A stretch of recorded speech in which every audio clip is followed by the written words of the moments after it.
The first step toward reading closely and critically is to know the basic meanings of the words on the page. So anytime you come across a word you don't know, you should look it up. That's what dictionaries are for.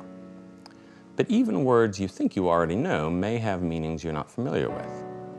And the meaning of words changes over time, a fact that becomes especially important when reading older works.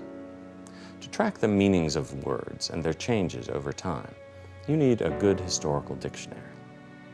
The Oxford English Dictionary is 13 volumes, 12 inches tall, 9 inches wide, weighing 89 pounds cumulatively. In its digital form, it weighs nothing, but contains the same intellectual wallop.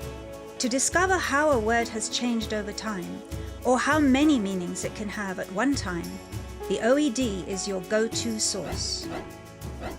In your everyday life, you see language changing. For example, the word self has been in the English language for more than 1,000 years. The OED lists its first recorded use in the year 888, but nobody who lived before the invention of cell phones could ever have guessed what the word selfie would mean today.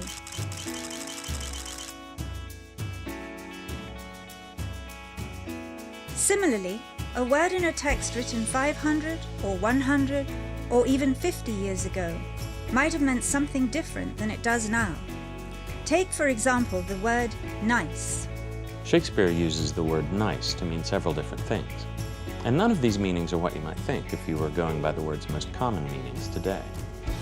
For instance, in Romeo and Juliet, Romeo tries to stop a deadly fight by asking one of the combatants to bethink how nice the quarrel was. Whatever nice means in this example, it doesn't seem to mean kind or friendly. But this is where we have a friend in the OED. Let's go to OED.com. If we type nice into the search box, this is what we get. We see that nice can be used as several different parts of speech.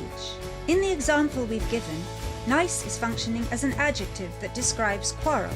So let's click on the entry of nice that says adjective adverb. Now we see that nice can mean foolish or silly when describing a person, wanton and lascivious when modifying a behavior, or elegant when describing a type of dress. But these aren't quite what we're looking for. Some of the meanings of nice have to do with the rules of decorum and polite society, but these don't seem to modify the word quarrel in this context. Other definitions of the word nice imply shyness or precision, which again don't help us to understand Shakespeare's modification of the word quarrel in this line from Romeo and Juliet. But finally, we find a strong possibility when we reach 9b and see that nice in the 16th century also meant unimportant, trivial. Plugging in the meanings we've discovered, we end up with bethink how nice, that is, how trivial, the quarrel was that produced such a bloody fight.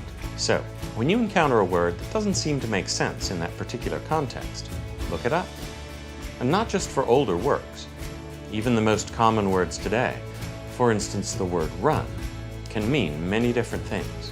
You can run into someone, run with a bad crowd, bat in a run, have a run in your stockings, run a clever misdirection play for a touchdown, have a run of bad luck. The great thing about language is that it's dynamic, alive, and slippery. That's one way creative writers are able to achieve rich and complex effects, by embedding an older meaning in a contemporary use of a word, or by drawing on two or more meanings of a single word at the same time, a common technique that we know as a pun or play on words.